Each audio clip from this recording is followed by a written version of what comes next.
Okay, in this video, we're continuing our discussion of ARC Section 90A for the review of financial statements. And in this particular video, we'll continue our, as we have in the past few videos, about the Accountant's Review Report.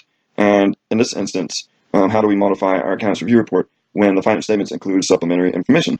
And so there's two different instances of supplementary information. There's supplementary information that's not required by the applicable financial reporting framework, and then there's supplementary information that is required by the financial reporting framework. So for this video, we're just going to discuss when they include supplementary information that's not necessarily required by the financial reporting framework. So it says that when supplementary information accompanies the reviewed financial statements and our accountant's review report, then we should clearly indicate the degree of responsibility that we're taking with respect to that information. And the way that we do that is we add an other matter paragraph to our accountant's review report, or a separate report entirely that discusses the degree of responsibility that we're placing on that supplementary information. And so there's two different scenarios here. Either we have done review procedures on that supplementary information, or we have not performed review procedures on that supplementary information. So each of these different requirements tells us what to do in both of those instances. So when we have subjected the supplementary information to our review procedures, the other matter paragraph in our accountant's review report should say the following things. It should say that the supplementary information is presented for purposes of additional analysis, and it's not a required part of the basic financial statements. The supplementary information is the responsibility of management and was derived from and relates directly to the underlying accounting and other records that were used to prepare the financial statements. We should also say that the supplementary information has been subjected to the review procedures that were applied in our accountant's review of the basic financial statements, and whether we're aware of any modifications that should be made to that supplementary information. And finally, we need to say that we have not audited the supplementary information and that we don't express an opinion on that information because we just reviewed it. We didn't audit it, so we need to make that clear. Anyway, so that was if we actually performed review procedures related to that supplementary information. And ARC Section 90A.82 right here, this is what we need to say if we did not perform our review procedures over that supplementary information. So it says if we have not subjected that supplementary information to our review procedures, then the other matter paragraph in our review report, or in a separate report, however we decided to do that, it should include these three things.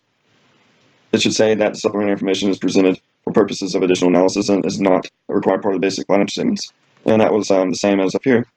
We also should say, and these two are different, because in this case we didn't perform any review procedures on this information. So we would say the supplementary information is the responsibility of management, and the accountant has not audited or reviewed the supplementary information. And we don't express an opinion, a conclusion, nor provide any assurance on that information. So in the next video, we'll talk about what we do when that supplementary information is actually required by the financial reporting framework. Okay, so now we're down in the explanatory material sections related to what we should do when there's supplementary information included with the financial statements that we reviewed.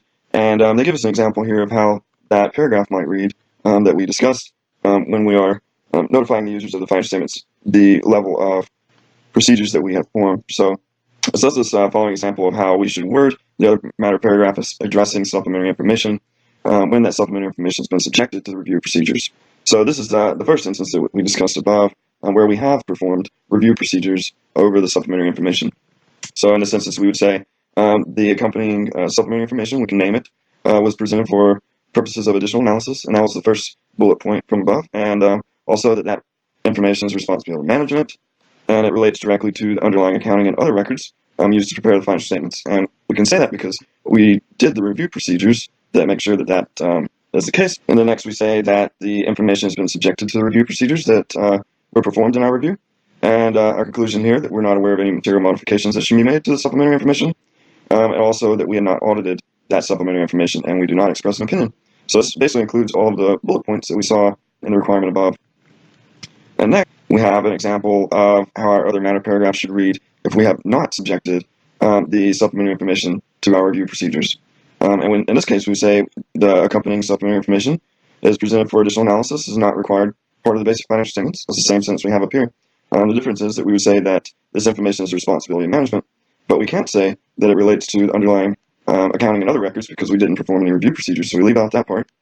And then finally we say we have not audited or reviewed the information, we don't express an opinion, conclusion, or place any other level of assurance on it.